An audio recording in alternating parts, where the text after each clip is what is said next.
Okay, let's go.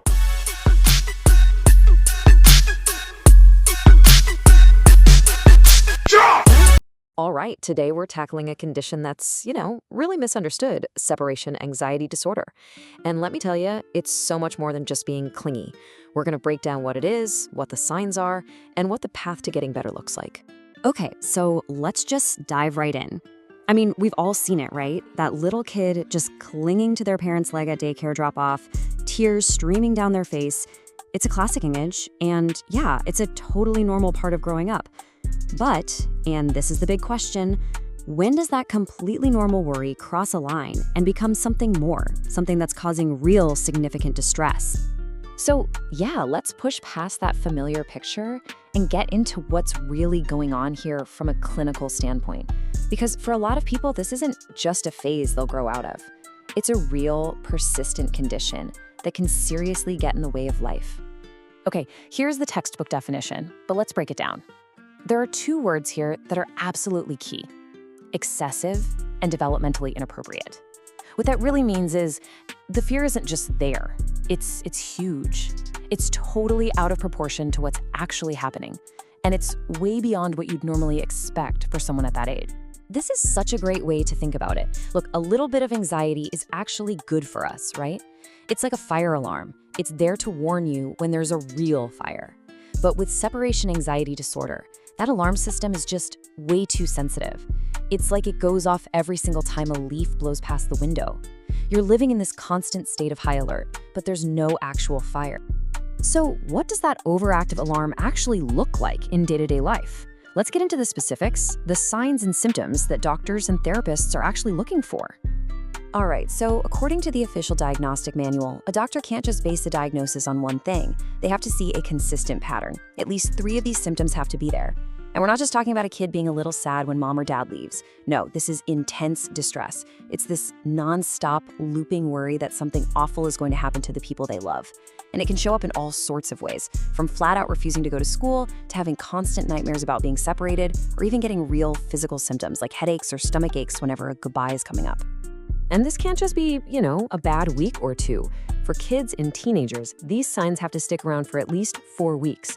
For adults, it's even longer, typically 6 months or more. And that time frame is so important because it's what helps tell the difference between this disorder and just a normal temporary reaction to a stressful event. So how common is this, really? Well, you can see right here. It definitely affects adults. About 1 to 2% of adults in the US have it. But look at this, it's way more common in kids, hitting about 4% of them. It's a really clear reminder that while this isn't only a childhood issue, that's often where it starts. Okay, so that leads to the big question, right? Why? Where does this come from? What makes one person more likely to develop this than someone else? And the answer, as it usually is with these things, is a mix of nature and nurture. Let's start with the nature side of things and just look at this number, 73%. Wow, that's the estimated heritability from some studies on twins. That is a huge genetic link. It tells us that for some people, there's a really strong built-in biological predisposition to this. But of course, genes are never the whole story. The nurture piece, our environment, is also incredibly important. Think of genetics as loading the gun, but environment often pulls the trigger. And those triggers can be major stressful life events. Things like a death in the family, parents getting divorced, moving to a new school. Any kind of big traumatic event involving separation can flip that switch and kickstart the disorder. And even family dynamics can play a part. Research shows a link between parenting styles that are, say, overprotective or really intrusive, and a higher risk of a child developing separation anxiety disorder. So the home environment itself can definitely be a factor. Now, this is super important to get right. Not all anxiety is created equal, and getting the diagnosis right is absolutely crucial for finding a treatment that actually works. So let's take a minute to see how separation anxiety disorder is different from a couple of other anxiety disorders you might have heard of. Okay, this comparison is so helpful. Think about it. A kid who refuses to go to school. On the surface, it could look like a lot of things, but you have to ask why. With separation anxiety disorder, the fear is all about being away from their parent or caregiver. What if something bad happens to them while I'm at school? But with social anxiety, the fear is totally different. It's about being judged or embarrassed by other people at school. See? The core fear is in a completely different place. And it's a similar story when you compare it to generalized anxiety disorder, or GAD. With SAD, the anxiety is laser-focused on one thing, separation. But with GAD, the worry is, well, it's everywhere. It's broad. It can be about school, work, money, health, what's on the news, you name it. That specificity is really what sets separation anxiety disorder apart. Okay, so we've talked a lot about what this is and where it comes from, but now for the most important part. What can we do about it? And the good news, the really good news, is that there are very clear and effective ways to treat this and to help people feel secure again. And I want to share this because it's such a hopeful message. The takeaway here is that for the vast majority of kids who are diagnosed with this, it is not a life sentence. It doesn't mean they're doomed to have debilitating anxiety forever. With the right help and support, most kids get through it so well that they might not even remember having it when they're adults. The outlook is genuinely positive. Okay, now here is something really interesting and honestly a little surprising.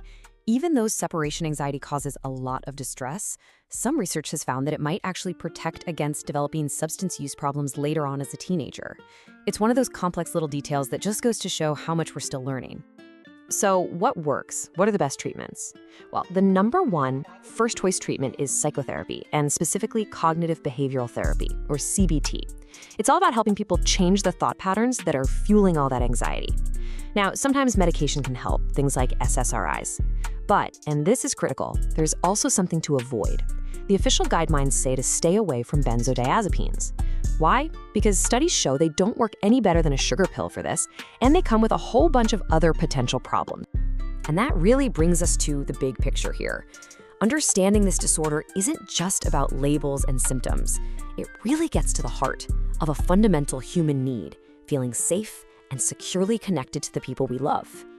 So it leaves us with this final question to think about. What can we all do in our own families, in our schools, in our communities to create environments that build that feeling of security instead of fear? Something to really think about.